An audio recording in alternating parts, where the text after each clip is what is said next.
we have other choices in case we don't have a miracle this week, right? There are other choices. You don't have to vote for the Republicans or the Democrats. No, there actually are more parties than that. There's more than just two parties. So our next speaker is the Libertarian Party nominee for president, or candidate for president, Gary Johnson. And I guess I don't need to really introduce him, so again.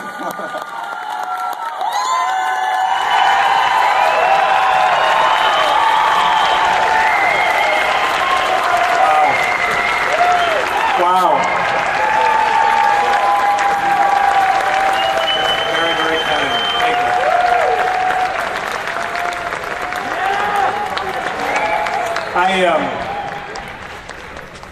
I did want to tell you a little bit about myself, and that is that I have been an entrepreneur my entire life.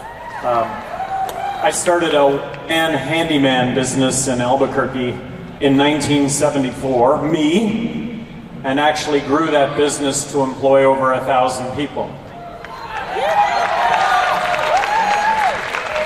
I sold that business in 1999.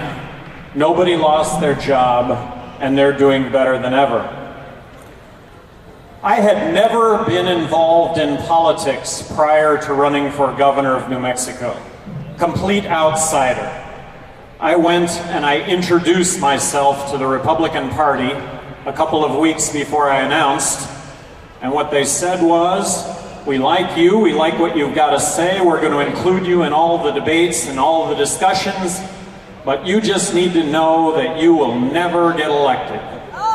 That it's not possible to come from completely outside of politics and get elected governor in a state that's 2-to-1 Democrat."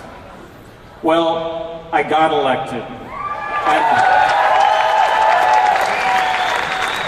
And I'd like to think it was based on what I had to say, which was, how about let's run state government like a business?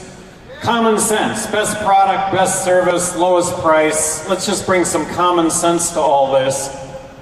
And so I distinguished myself as governor of New Mexico, I think, in many categories. But one of them was, I may have vetoed more legislation as governor of New Mexico than the other 49 governors in the country combined.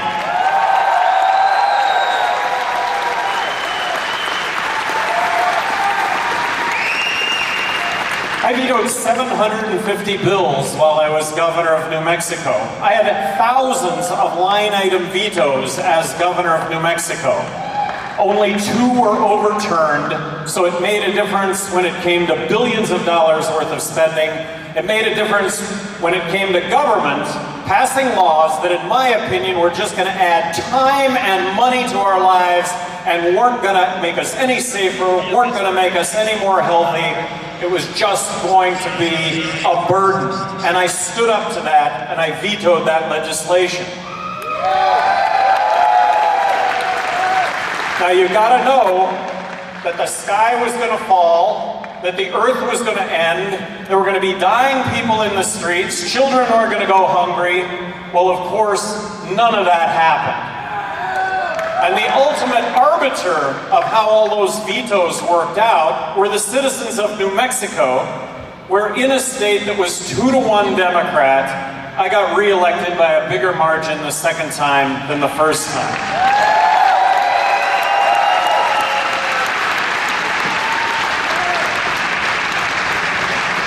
I want you all to know that I am a Dr. Paul fan.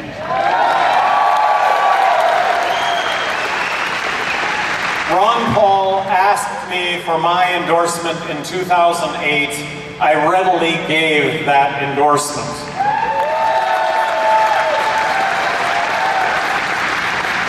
When I dropped out of the Republican primary, I asked everyone that was going to vote for me to vote for Ron Paul.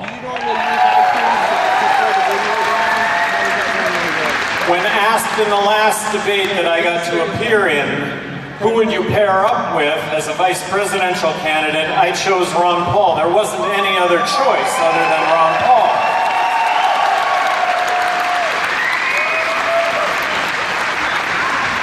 And I want to make this really clear. If I thought Ron Paul was going to get the nomination, I would not be standing here before you today as the Libertarian Party candidate for president. I would have not done this. I would have let Ron Paul get the nomination, and I would be along with you supporting Dr. Paul right now.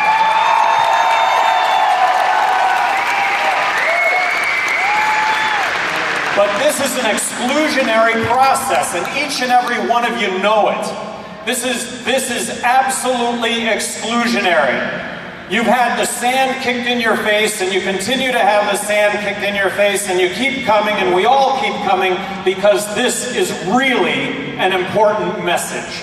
And it's about the message. And Dr. Paul is the first one that will talk about the message. And the message is, look, let's stop the spending. Let's end the wars.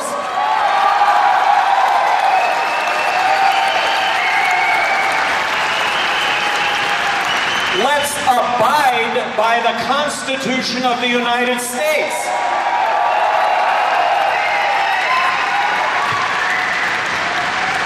There is a growing police state in this country. Let's stop this growing police state in this country.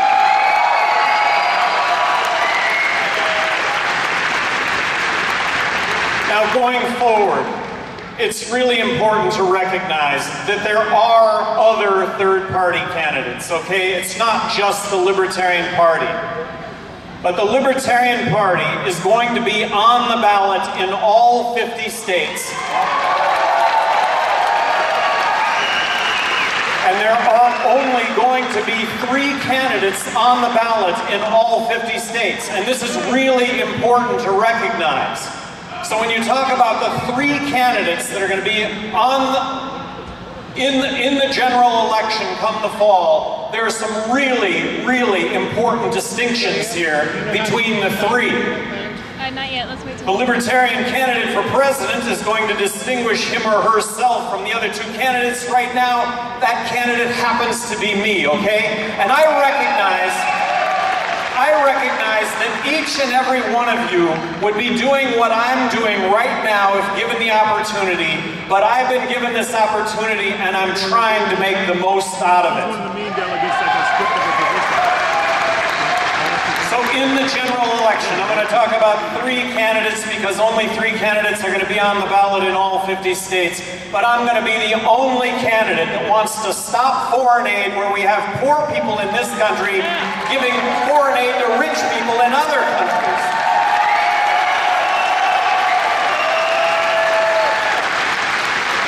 I'm going to be the only candidate that does not want to bomb Iran.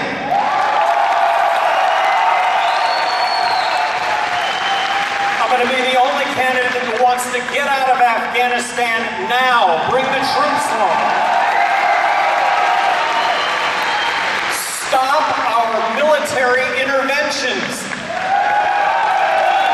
I am outraged by politicians that beat their chests against the terrorist threat, and that comes at a cost of tens of thousands of innocent people being killed in foreign countries, and it results in our men and servicewomen coming back in body bags or with their limbs blown off. This has to stop, and it has to stop now.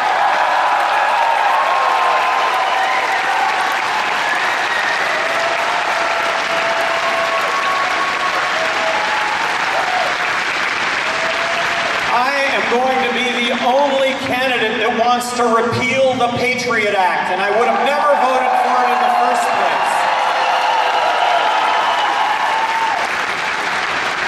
I would never have signed the National Defense Authorization Act allowing for you and I, as U.S. citizens, to be arrested, detained, without being charged. This is why we fought wars. I'm going to be the only candidate that wants to end the drug wars. Legalize marijuana now.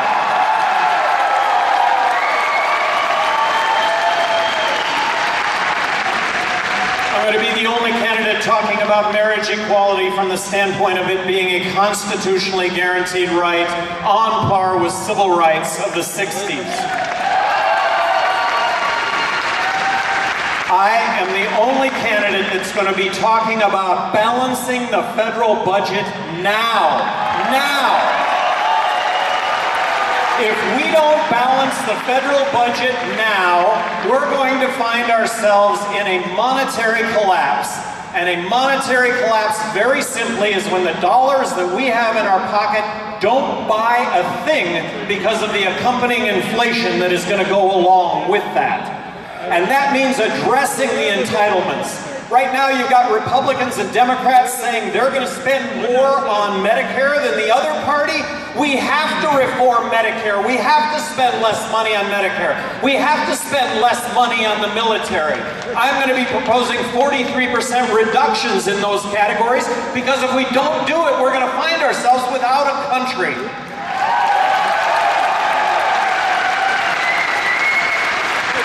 Crony capitalism is alive and well in this country. Both parties have their hands out to sell people, and guess what? Individuals, groups, corporations are buying those loopholes. I'm going to be the only candidate that wants to abolish the IRS, eliminate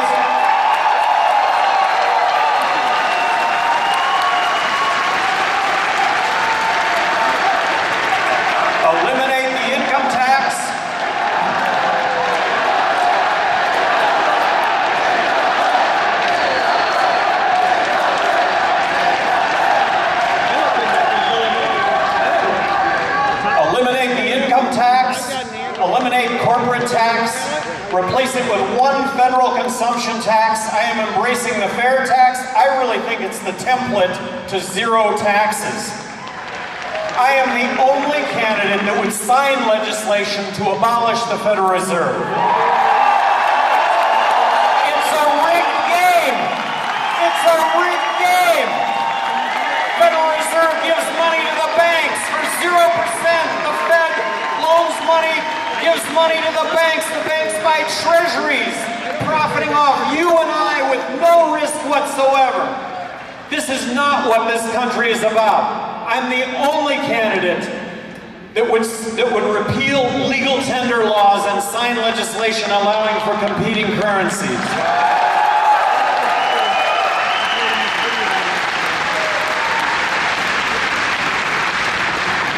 Is this a message that belongs in the presidential debates?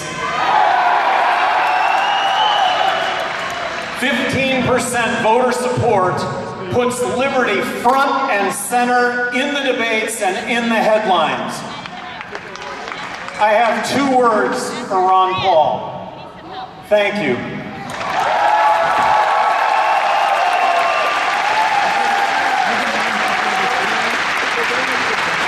Thank you for taking the cause of liberty to the American people in a way that none of us have seen in our lifetimes. I know, but it's not working. I'm going to ask you something here. Be libertarian with me for one election. One election. Together, we'll show the world and the nation that what Ron Paul has stood for is not a fluke, it's the future. Live free, live free.